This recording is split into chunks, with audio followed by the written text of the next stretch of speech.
Cinema ఇండస్ట్రీలో heroines career span ఎంత? 5 ఏళ్ళు, మహా అయితే 10 ఏళ్ళు.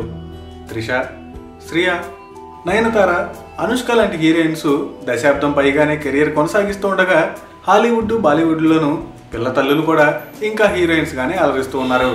తెలుగులో ఒకప్పుడు టాప్ హీరోయిన్స్ గా ఓ వెలుగు వెలిగి పెళ్లిళ్ళు చేసుకుని పిల్లల్ని కన్నాక సెకండ్ ఇన్నింగ్స్ స్టార్ట్ చేసి హీరో ఆర్ హీరోయిన్ మదర్స్ గానో మరో ఇంపార్టెంట్ క్యారెక్టర్లోనూ కనిపిస్తూ సినిమా సక్సెస్ లో కీలకంగా మారి రెమ్యునరేషన్ విషయంలోనూ టాప్ ప్లేస్ లో దూసుకెళ్తున్న ఆనాటి హీరోయిన్స్ కమ్ ఇప్పటి మదర్స్ ని ఓసారి చూద్దాం.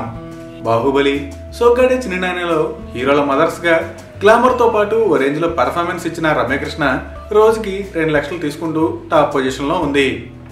జయసుధ, ఎన్టీఆర్, ఏఎన్ఆర్ లాంటి లెజెండరీ యాక్టర్స్ తో హీరోయిన్స్ గా చేసిన జయసుధ రిక్షా ఓడులో చిరుకి, అధినాయకుడు పరమవీర చక్రలో బాలయ్యకి, సీతమ్మ వాకిట్లో సిరిమల్ల చెట్టులో వెంకీ మహేష్లకి మదర్గా మెప్పించారు.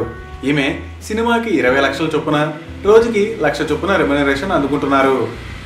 నదియా అప్పట్లో బజార్ రౌడీ, వింత దొంగలు సినిమాల్లో హీరోయిన్ గా చేసిన తమిళ్, మలయాళంలో తెలుగులో సక్సెస్ కాలేకపోయింది. మిర్చిలో హీరోకి, అత్తారింటి దారేదిలో టైటిల్ రోల్ తో పాటు హీరోయిన్స్ కి తల్లిగా చేసి సెకండ్ ఇన్నింగ్స్ లో దూసుకెళ్తుంది నదియా. ఆలోను కీ క్యారెక్టర్ చేసిన Nadiya per day 2 lakhs charge చేస్తుంది. మరో సీనియర్ నటి రేవతి దక్షిణాది భాషలతో పాటు హిందీలోనూ నటించడమే కాక డైరెక్షన్ కూడా చేశారు. లోఫర్లో వరుణ్ తేజ్ కి, బ్రహ్మోత్సవంలో మహేష్ కి మదర్గా చేశారు. ఆమె రోజుకి 15 నుండి 20 లక్షల మధ్య తీసుకుంటూ ఉండగా రోజా ఫేమ్ మధుబాల 75,000 చొప్పున తీసుకుంటుంది. సూర్య వర్సెస్ సూర్యలో నిఖిల్ కి, నాన్నకు ప్రేమతోలో రఘుల్ ప్రీత్ కి ఈమె తల్లిగా చేసింది. తమిళ్లో 6 సినిమాల్లో హీరోయిన్స్ గా చేసిన ప్రగతి, గంగోత్రి నుండి నేను శైలజ వరకు దాదాపు 80కి పైగా సినిమాల్లో హీరో, హీరోయిన్ మదర్ క్యారెక్టర్స్ చేసింది.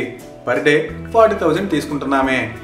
వీళ్లతో పాటు రోహిణి, పవిత్ర లోకేష్ లాంటి సీనియర్ యాక్ట్రెస్ రోజుకి 50 నుండి 60,000 వరకు తీసుకుంటున్నారు.